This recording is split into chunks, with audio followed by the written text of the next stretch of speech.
அனைவருக்கும் வணக்கம். இன்னைக்கு நம்ம சேனல்ல புதுசா ஒரு மலையாள படமா ரிலீஸ் ஆயிருக்க ஜேர்னி ஆஃப் லவ் 18+ அப்படின்ற படத்தோட கதையை பத்தி தான் பார்க்க போறோம். ஸோ 18+ அப்படின்னு யாரும் எந்த மாதிரி யோசிக்க வேணாம். இது ஒரு அழகான காதல் படம். இந்த காதலுக்கு நடுவில் 18+ என்ன பண்ணுது அப்படின்னு மாதிரி நீங்க கேட்கலாம். அதுக்கு உண்டான பதில் இந்த கதைக்குள்ளதான் இருக்கு. ஸோ பேசி டைம் வேஸ்ட் பண்ணாம ஸ்ட்ரைட்டா கதைக்குள்ள போயிடலாம். இந்த படத்தோட ஸ்டார்டிங் இல்லையா பாத்தீங்கன்னா அகில் அப்படின்ற நம்ம படத்தோட ஹீரோவையும் அவரோட நண்பரான தீபக் அப்படின்றவரையும் காமிக்கிறாங்க. ரெண்டு பேரும் பாத்தீங்கன்னா ஒரு சமத்துவ கட்சியில இருப்பாங்க. பசங்க மேல கையை வச்சுட்டாங்க அப்படின்றதுக்காக ஒரு பஸ் எரிக்கணும்னு பெட்ரோல் எல்லாத்தையும் ஊத்தி ஆள் வர்றதுக்குள்ள முடிக்கணும்னு பாத்துக்கிட்டு இருக்காங்க. அந்த சமயத்துலதான் அகிலுக்கு அவரோட கேர்ள் ஃபிரெண்ட் கிட்ட இருந்து போன் வந்துகிட்டே இருக்கு. கட் பண்ணி விட்டுக்கிட்டே இருக்க ஆனா அவங்க விடாம போன் அடிச்சுக்கிட்டு இருக்காங்க. இவர் தனியா போய் என்னடி ஆச்சு, இப்ப எதுக்குடி போன் பண்ண, அன்னைக்கு நான் வேணாம் தானே போனேன்னு கேட்க அவங்க ஒரே பதிலா, அன்னைக்கு நான் என்னோட ஃபேமிலி சிச்சுவேஷனால அப்படி சொல்லிட்டேன், ஆனா இப்போ உன் கூட தான் வாழணும்னு தோணுது, நீ எங்க கூப்பிட்டாலும் நான் வரேன், நம்ம ரெண்டு பேரும் ஓடி போயிடலாமான்னு கேட்க இவரு ஒரு மாதிரி ரியாக்ட் பண்ணிட்டு போனை கட் பண்றாரு. இந்த விஷயத்த தீபக் கிட்ட சொல்ல மாட்டாரு. காரணம் என்ன அப்படின்றத இதுக்கு பின்னாடி சொல்றேன். இப்போ பஸ்ஸை கொளுத்திட்டு இருந்தாங்க இல்லையா, அந்த வேலை சக்சஸ்ஃபுல்லா முடியுது. எல்லாரும் வண்டி எடுத்துக்கிட்டு ஓட ஆரம்பிக்கிறாங்க. ஆனா அந்த சமயத்துலதான் அகில ஊருக்கு வெளியில இருக்க ஒரு கிணறு மாதிரி இருக்கும், அங்க உட்காந்துக்கிட்டு இவரோட வாழ்க்கையில காதல் எப்படி வந்தது அப்படின்றத ஒரு சின்ன பிளாஷ்பேக்கா நினைச்சு பாக்குறாரு. இவர் தான் உண்டு தான் வேலை உண்டு அப்படின்னு மாதிரி சமத்துவ கட்சி ஊர்ல இருக்கும், அந்த கட்சியில ஈடுபட்டு நிறைய போராட்டங்கள்லயும் பல பிரச்சாரங்கள்லயும் ஈடுபட்டுக்கிட்டு இருக்க மாதிரி காமிக்கிறாங்க. அப்பதான் அந்த ஊர் கட்சி தலைவரோட பொண்ணு ஆதிரா அப்படின்றவங்க இவர் மேல காதல் கொள்ள ஆரம்பிக்கிறாங்க. இந்த விஷயத்த அவர்கிட்டயே வெளிப்படுத்த முதல்ல அவர் இதை ஏத்துக்கல. சில நாட்கள் போக ஆரம்பிக்குது. அண்ட் போக போக அவங்களோட காதல் உண்மையானது அப்படின்னு மாதிரி புரிஞ்சுக்கிட்டு ரெண்டு பேரும் லவ் பண்ண ஆரம்பிக்கிறாங்க. சந்தோஷமான வாழ்க்கை. அண்ட் இந்த விஷயம் பாத்தீங்கன்னா வெளியில இருக்க யாருக்குமே தெரியாது. அண்ட் இவரோட நண்பரான தீபக் அப்படின்றவருக்கு தெரியாதுன்னு சொல்லியிருந்தா இல்லையா, அதுக்கான காரணம் என்ன அப்படின்னா ஆதிராவோட அண்ணா அர்ஜுன் அப்படின்றவர் தீபக்கு நெருக்கமானவரா இருப்பாரு. இப்போ அந்த பொண்ணை காதலிக்கிற அப்படின்ற மாதிரி சொன்னா அவன் மூலமா அர்ஜுனுக்கு தெரிஞ்சிருமோ அப்படின்ற மாதிரிதான் இந்த விஷயத்த தெரியாம காதலிச்சிட்டு இருப்பாங்க. அந்த சமயத்துலதான் ஆதிராக்கு 18 வயசாவது. கேக் எல்லாத்தையும் வெட்டி கொண்டாடிக்கிட்டு இருக்காங்க. இந்த விஷயத்த அர்ஜுன் பாத்துட்டான். ரெண்டு பேரையும் பார்த்து முறைச்சிக்கிட்டே இருக்கா. அப்படியே பிளாஷ்பேக்க நினைச்சு பார்த்துக்கிட்டு இருக்க நம்ம அகிலிக்கிட்டே வருது. யோசிச்சுக்கிட்டே இருக்கும்போது இவரோட இன்னும் 2 நண்பர்கள் வந்துடுறாங்க. அண்ட் அவங்க கிட்ட ஆதிரா போன் பண்ண விஷயத்தையும் அவ ஓடி வர தயாரா இருக்கா அப்படின்ற விஷயத்தையும் ஷேர் பண்ண, டேய் என்னடா அவளை நம்பிலாம் போக போறியா, ஏற்கனவே வீட்டுக்காரங்க முன்னாடி உனக்கும் அவளுக்கு எந்த சம்மந்தமும் இல்ல, ரெண்டு பேரும் நண்பர்கள் தான் சொல்லிட்டு போனா, எந்த தைரியத்துல இப்ப பின்னாடி போற, இதெல்லாம் வேண்டான்னு சொல்லு இவர் எல்லாத்தையும் புரிய வைக்கிறார். ஆனா அது மட்டும் இல்லாம இப்போ நாங்க ஓடி போனோம், அதுக்கு நீங்க தான்டா உதவணும்னு சொல்ல, அது லேசுப்பட்ட காரியம் இல்ல, ஓடி போகலாம், திருப்பி இந்த ஊர்ல வரவே முடியாதுப்பா, எங்களால முடியாது, வேற ஆளை பாத்துக்கன்னு சொல்லிக்கிட்டே இருக்கு. அந்த சமயத்துலதான் ஊர்ல ஓடி போய் கல்யாணம் பண்ணி இப்போ ஊர் மக்கள் முன்னாடி கெத்தா வாழ்ந்துகிட்டு இருக்கு ராஜேஷ் அப்படின்ற ஒரு நபர் இவங்களுக்கு தெரிய ஆரம்பிக்குது. உடனே அவர் வீட்டு முன்னாடி போய் நின்று நடந்த விஷயங்கள் எல்லாத்தையும் சொல்லி நீங்க தான் இதுக்கு உதவி பண்ணணும்னு சொல்ல மனுஷன் ஒரு மாதிரி கொந்தளிச்சிட்டாரு. நான் ஓடி வந்து கல்யாணம் பண்ணதால என் மனைவி 4 வருஷமா அம்மா வீட்டுக்கு போல, அப்ப ஜாலியா தான் இருக்கும், இப்போதான் கஷ்டம் தெரியும், இதை நீங்க பண்ணிதான் ஆகணுமான்னு கேட்க அகில் உறுதியா நிக்கிறான். ஆனா அப்படியே கட் பண்ணா ஆதிராவோட வீட்டுக்கு லவ் மேட்டர் தெரிஞ்சு போச்சு இல்லையா, அந்த சீனை காமிக்கிறாங்க. ஆதிராவோட அப்பா அகிலையும் அவரோட அப்பாவையும் கூப்பிட்டு உட்கார வச்சு இந்த மாதிரி 2 பேரும் நண்பர்கள் தான், எனக்கு தெரியுது,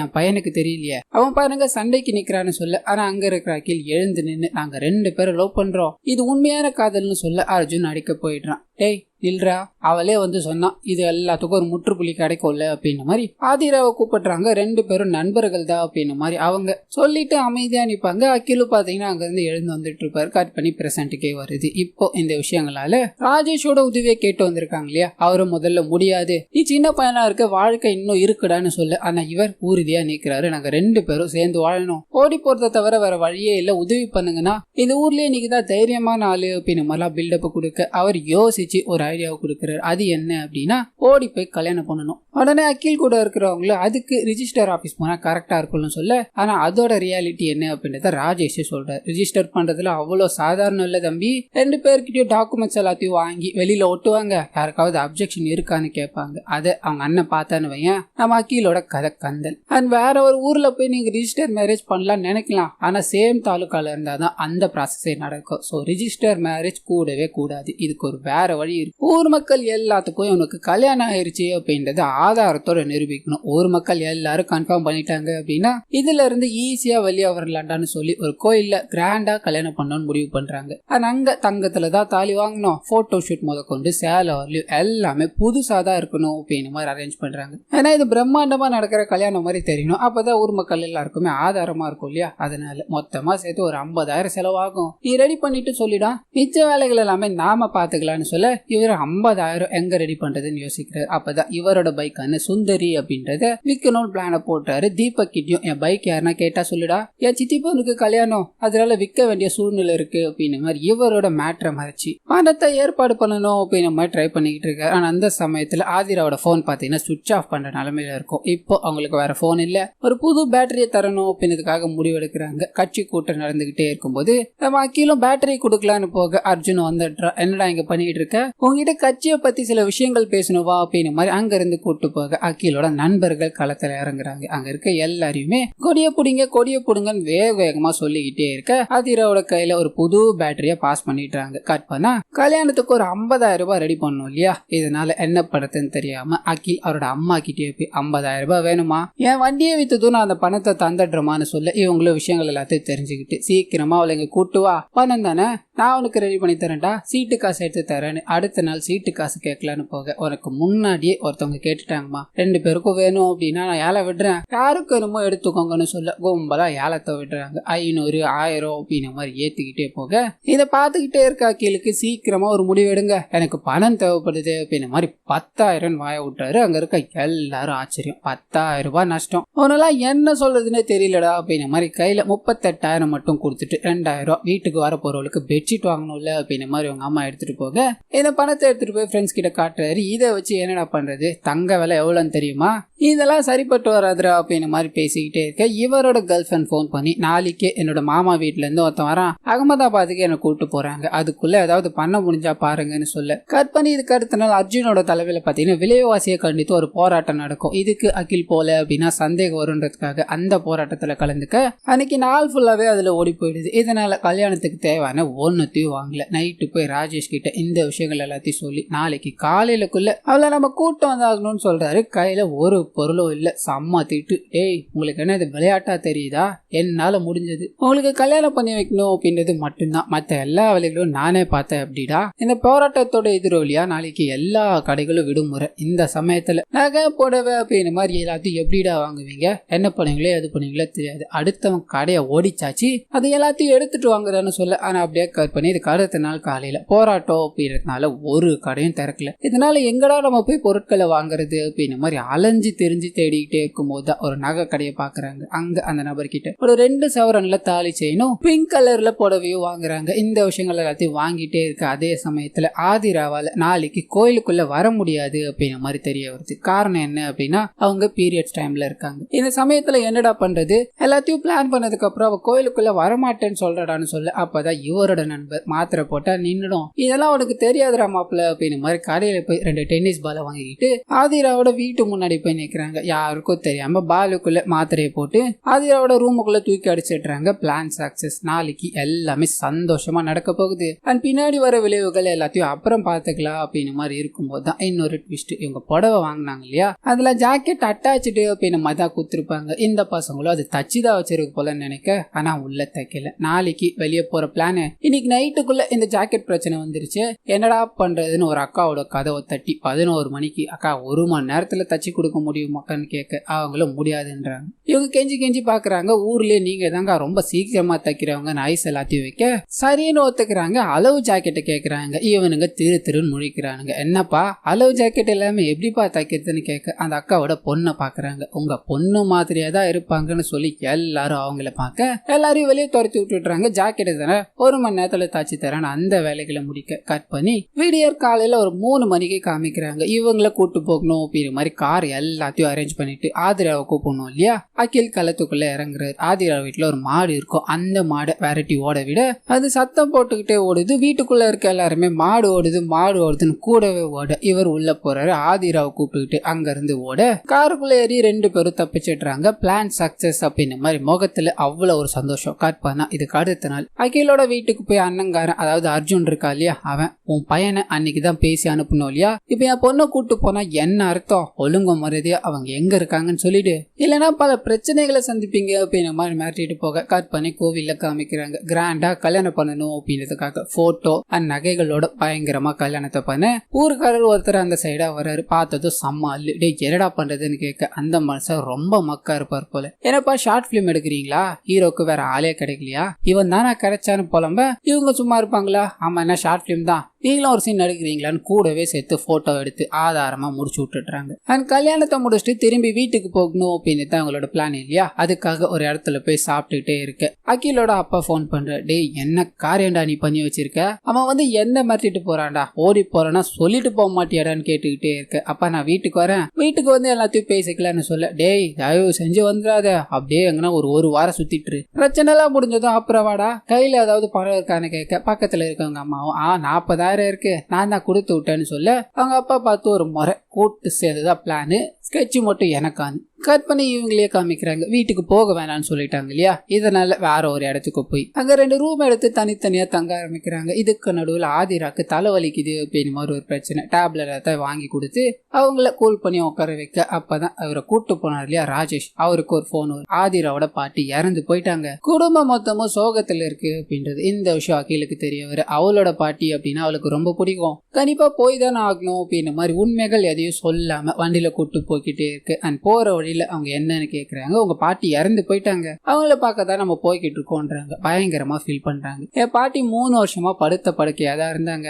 அவங்க இறந்து போனது எனக்கு ரொம்ப வருத்தனாலும் ஆனா இதுவும் நல்லதுக்கு தானே அப்படின்னு மாதிரி அழுதுகிட்டு அவங்களோட ஊருக்கு வந்து சேர்றாங்க. முதல்ல ராஜேஷ் பாத்தீங்கன்னா போய் வேவ் பார்த்துட்டு வர்றாரு. அப்படி பார்க்கும்போது அந்த கட்சி தலைவர் இருக்கா இல்லையா, அவர் அந்த இடத்துக்கு வராரு. அண்ட் அர்ஜுனும் அங்க இல்ல, இதனால பிரச்சனை கம்மியா தான் இருக்கும், நீங்க ஸ்ட்ரைட்டா போறீங்க, உங்க பாட்டியை பார்த்துட்டு திரும்பி வந்துகிட்டே இருக்கீங்கன்னு சொல்ல 2 பேரும் பதட்டத்தோட உள்ள போறாங்க.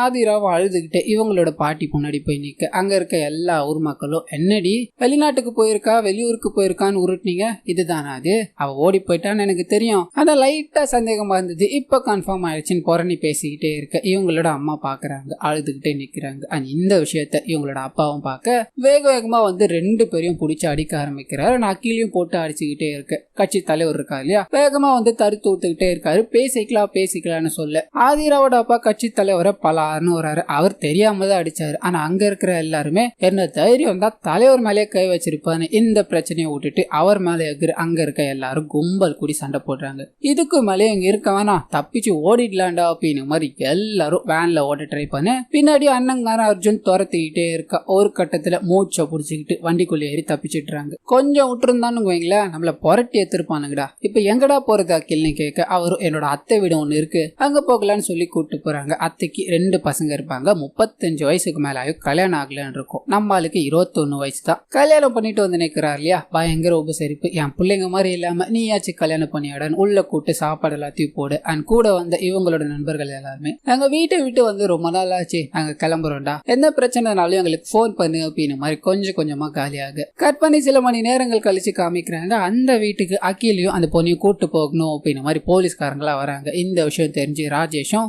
அகிலோட நண்பர்களும் என்னடாச்சு எதுக்காக அரெஸ்ட் பண்ணிருக்காங்கன்னு கேட்க ஆள் காணாம போயிட்டாங்க அப்படின்ற மாதிரி கம்ப்ளைண்ட் ரெஜிஸ்டர் ஆயிருக்கும். அதுக்காக தான் இவங்களை பிடிச்சிட்டு விசாரிக்கணும் அப்படின்ற மாதிரி வர வச்சிருப்பாங்க. நீங்க ஒன்னும் கவலைப்படாதீங்க, நம்ம கிட்ட ஒரு வக்கீல் இருக்காரு அப்படின்ற மாதிரி ராஜேஷ் ஒரு வக்கீலை கூட்டு வந்து அங்க இருக்க எல்லா முன்னாடியும் இறக்க கோர்ட்டு கூட்டுற மாதிரி காமிக்கிறாங்க. அங்க இருக்கிற மெஜிஸ்ட்ரி பாத்தீங்கன்னா ஒரு சின்ன பொண்ணா தான் இருப்பாங்க. அவங்க தலைமையில இந்த வாதம் பாத்தீங்கன்னா ஆரம்பிக்குது. முதல் வாதமா நம்ம ஹீரோட டீம்ல இருக்கவங்க போட்டோ ஆதாரங்கள் எல்லாத்தையும் கொடுத்து 2 பேருமே மேஜர் தான் கல்யாணம் பண்ணிக்க விருப்பம் இருக்கு, சோ அவங்க விருப்பப்பட்டதா கல்யாணம் பண்ணிக்கிட்டாங்க அப்படின்ற மாதிரி சொல்ல அங்க இருக்கிற ஆதிராவும் ஆமா நான் அவங்க கூட பிடிச்சிதான் போனேன்றாங்க. இப்போ இங்க ஒரு ட்விஸ்ட் காத்துக்கிட்டு இருக்கு. அது என்ன அப்படின்னா நம்ம ஆதிராவுக்கு 18 வயசே ஆகல அப்படின்றது தான். ஆதிராவோட ஃபேமிலில இருந்து யாரும் வந்திருக்க மாட்டாங்க, ஏன்னா அவங்க பாட்டி செத்து போயிட்டாங்க இல்லையா, இதனால அவங்க சைட்ல இருக்க பாத்தீங்கன்னா 10th மார்க் லிஸ்ட கொடுக்குறாரு. இதுல அவங்களோட பர்த்டே செப்டம்பர் அப்படின்ற மாதிரி இருக்கு.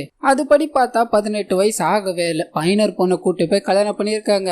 இதனால அந்த மைனர் பொண்ணை எங்க கூடயும் அவங்களுக்கு சரியான தண்டனையும் கொடுக்கணும்னு சொல்ல, ஆனா இங்க இருக்க ஆதிரா எனக்கு ஆகஸ்ட் மாசமே பிறந்த நாள் தான், என் பிறந்த நாளை கொண்டாடும் போது தான் என் அண்ணனும் பார்த்தா அந்த சர்டிபிகேட்ல இருக்கிறது ஃபேக்கான ஒண்ணுன்னு சொல்ல ஆகஸ்ட் மாசம் தான் பர்த்டேன்னு சொல்ற இல்லையா, அதுக்கான ஆதாரம் ஏதாவது இருக்கான்னு கேட்க பதிலே இல்ல.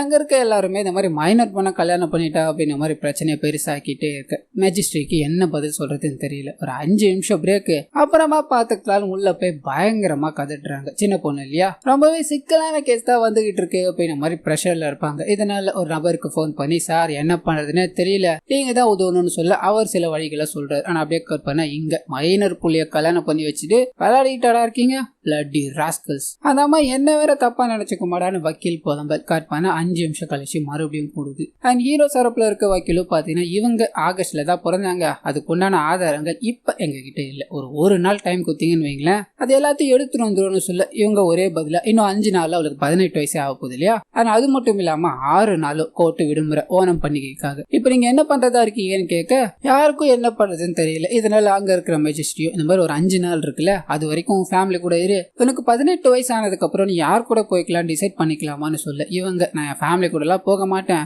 அப்படி போனா நான் தற்கொலை பண்ணிப்பேன்னு நிக்கிறாங்க. அங்க இருக்க எல்லாருமே பயந்து போக மெஜிஸ்ட்ரிக்கு என்ன சொல்றதுன்னு தெரியல. ஒரு மறுபடியும் 5 நிமிஷம் பிரேக்க விட்டுட்டு உள்ள போய் போன் எல்லாத்தையும் பேசிட்டு வெளியே வராங்க. சரி உன் பேரண்ட் கிட்ட போக வேணாம், இந்த 5 நாளும் நீ சில்ட்ரன்ஸ் ஹோம்ல இருக்கலாமா அப்படின்ன மாதிரி இந்த கேஸ 5 நாள் தள்ளி வைக்கிறாங்க. அப்படியே கட் பண்ணா நம்ம ஆதிரா சில்ட்ரன்ஸ் ஹோம்லயும் அகில் அவரோட வீட்டுல இருக்க மாதிரியும் சில நாட்கள் போக ஆரம்பிக்குது. அந்த ஆதிராவோட வீட்டுல இருக்க எல்லாருமே சமாதானம் பேசணும் அப்படின்ன மாதிரி கட்சி தலைமையில கூடுறாங்க. என் பொண்ணை என் கூடவே அனுப்பிடுங்க, அதுதான் கட்சிக்கு நல்லது அப்படின்ன மாதிரி சொல்ல அங்க இருக்கிற அர்ஜுனும் சமத்துவம் பேசிட்டு கீழ் ஜாதிக்காரெல்லாம் என் கூட உட்கார வச்சால இது தேவைதான், இதுவும் தேவை, இன்னமும் தேவைன்னு சத்தம் போட கட்சிக்காரங்க எல்லாமே திட்டுறாங்க. சமத்துவம் மட்டும்தான் இங்க இருக்கணும், மேல் ஜாதி கீழ் ஜாதின்னு இருக்கக்கூடாதுன்னு சொல்ல அர்ஜுனை வெளியே அனுப்பிட்டு அர்ஜுனோட அப்பா பேச ஆரம்பிக்கிறாரு. ஆனா அங்க இருக்கிற கட்சிக்காரங்க எல்லாருமே அவங்களோட முடிவு என்னமோ அதுபடிதான் நடக்கணும், நம்ம கட்சி தலைமையிலேயே அவங்களுக்கு கல்யாணம் நடக்கணும் சொல்ல ஆதிராவோட அப்பா இன்னும் கோர்ட்ல இருந்து ரிசல்ட் வரல, அது வந்ததுக்கு அப்புறம் பேசிக்கலான்ட்டு வெளியே போக அர்ஜுன் பாத்தீங்கன்னா அகில முறைச்சிக்கிட்டு அங்க இருந்து கிளம்புறாரு. அண்ட் கும்பலா சேர்ந்து ஒரு பிளானையும் போடுறாங்க. அகில் கோர்ட்டுக்கு வந்தான் அப்படின்னா ஏதாவது குளறுபடி நடக்க வாய்ப்பு இருக்கு,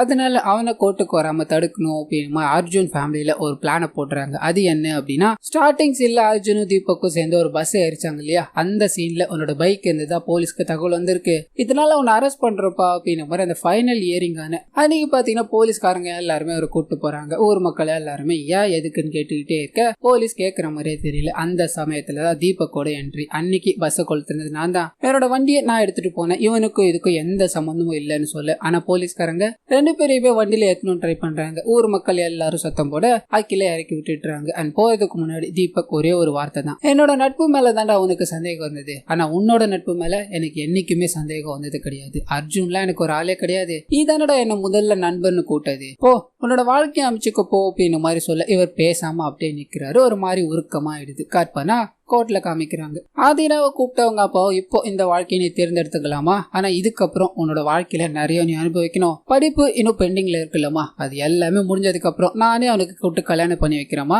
இவங்க ஒரு மாதிரி யோசிக்கிறாங்க. நீங்க சொல்றதெல்லாம் கரெக்ட் தான்ப்பா, நான் உங்க கூட வந்துடுறேன், ஒரு அக்ரிமெண்ட்ல இது எல்லாத்தையும் இது சைன் போட்டு தர முடியுமான்னு சொல்ல ஒரு நிமிஷம் ஒரு மாதிரி யோசிக்கிறாரு. சரின்னு தலையாட்டுறாரு. கட் பண்ண கோர்ட்டு கூடுது. அங்க இருக்கிற மெஜிஸ்ட்ரியும் ஆதிராவை கூப்பிட்டு உனக்கு 18 வயசு ஆயிடுச்சு, நீ யார் கூட போக விரும்புறன்னு கேட்க அவங்களும் தன்னோட அப்பா அக்ரிமெண்ட்ல சைன் போட்டு தராராம், நான் படிப்பு எல்லாமே முடிச்சதும் அவனே கல்யாணம் பண்ணி வைக்கிற அப்படின்ன மாதிரியும் சொல்லியிருக்காருன்னு சொல்ல அங்க இருக்க எல்லாரும் ஒரு மாதிரி ரியாக்ட் ஆகுறாங்க. இந்த பொண்ணை போய் நம்பி வந்து ஏடா இப்ப மாத்தி பேசுறா பாரு அப்படின்ற மாதிரி அகில் கிட்ட அவரோட நண்பர்கள் சொல்லிக்கிட்டே இருக்கு. ஆனா இங்க நடக்கிற விஷயம் வேற. அன்னைக்கு அகில இவங்க என்னோட நண்பன் மட்டும்தான் அப்படின்ற மாதிரி பேசி அனுப்பியிருப்பாங்க இல்லையா, அங்க ஒரு சம்பவம் நடந்திருக்கும். அது என்ன அப்படின்னா இந்த மாதிரி கீழ் ஜாதிக்காரங்களா நம்ம கூட இருந்தாலும் இன்னும் அவங்களோட ரத்தத்துக்குள்ள நம்ம கீழ் ஜாதி தான் அப்படின்ற மாதிரி ஓடிக்கிட்டு இருக்குடா, என் பொண்ணு அவனுக்கு அவ்வளவு ஈஸியா நான் கொடுத்துருவேனா, இதெல்லாம் எப்படி பேசணுமோ அப்படி தாண்டா பேசி முடிக்கணும், நீ கொஞ்சம் அமைதியா இருட அர்ஜுன் அப்படின்னு மாதிரி இவரோட பையனை கண்ட்ரோல் பண்ணி வச்சிருப்பாரு. இந்த விஷயத்த இவங்க உள்ள இருந்து கேட்டு பயங்கரமா ஃபீல் பண்ணிருப்பாங்க. பிரசன்ட்டுக்கு வருது, நீங்க எனக்கு அப்படி சொல்லியிருக்க கூடாதுப்பா, எங்க மேல் ஜாதி கீழ் ஜாதி அப்படின்றது எல்லாரோட ரத்தத்திலயும் இல்லப்பா, உங்களோட குணத்துல தான்ப்பா இருக்கு, நான் அவன் கூட தான் வாழ போறேன், இதுதான் என்னோட முடிவு அப்படின்னு மாதிரி சொல்லிட்டு போக அங்க இருக்கிற மெஜிஸ்ட்ரியும் இதுல யாருக்காவது உடன்பாடு இருக்கான்னு கேக்குறாங்க. யாருக்கிட்ட இருந்து பதிலும் இல்லை. இதனால 2 பேரும் மேஜரா இருக்கிறதால இந்த கல்யாணம் சொல்லுபடி ஆகும். இவங்களோட விருப்பமே உறுதியானது அப்படின்னு மாதிரி கேஸ் முடிக்க கட் பண்ணி முதல் இரவுல காட்டுறாங்க. இவங்களோட அம்மா பெட்ஷீட் எல்லாம் வாங்கி புதுசா போட்டு வச்சிருப்பாங்க இல்லையா, அந்த விஷயங்கள் எல்லாத்தையும் ஷேர் பண்ணிட்டு இன்னைக்கு நமக்கு முதல் இரவு தானே அப்படின்னு மாதிரி ஆதிரா கிட்ட போக வேணாமா போய் தூங்கு, என்னால உன் படிப்பு கெட்டதா இருக்க கூடாது, நீ நல்லா படிச்சு முன்னேறணும்னு அப்படின்ற மாதிரி பேசிக்கிட்டே இருக்க அகிலோட தம்பி வெளியே படுத்துட்டு இருப்பான். நான் எல்லாத்தையும் கண் எதுல நின்று பாத்துட்டேன், இவனும் கவலைப்படாத செல்லம், உனக்கு 18 வயசு ஆன அடுத்த நாள் நம்ம ஓடி போறோம், நல்லா கிராண்டா கல்யாணம் பண்ணிட்டு திரும்பி வரும், நம்மள யாராலையும் தடுக்க முடியாது செல்லன்னு சொல்ல அடுத்த ப்ராப்ளம் ரெடி அப்படின்னு மாதிரி சொல்லி இந்த படத்தை பாத்தீங்கன்னா இதோட முடிக்கிறாங்க. சோ கண்டிப்பா இந்த படம் உங்க எல்லாருக்கும் பிடிச்சிருக்கோ அப்படின்னு மாதிரி நம்புறேன். இதே மாதிரி நிறைய மூவிஸ் அண்ட் சீரிஸ் எக்ஸ்பிளனேஷன் நீங்க பார்க்கணும்னு ஆசைப்பட்டீங்கன்னா மறந்துடாம நம்ம சேனலை சப்ஸ்கிரைப் பண்ணி அப்படியே ஃப்ரெண்ட்ஸ் அண்ட் ஃபேமிலிக்கும் ஷேர் பண்ணீங்க அப்படின்னா ரொம்ப மகிழ்ச்சியா இருக்கும்.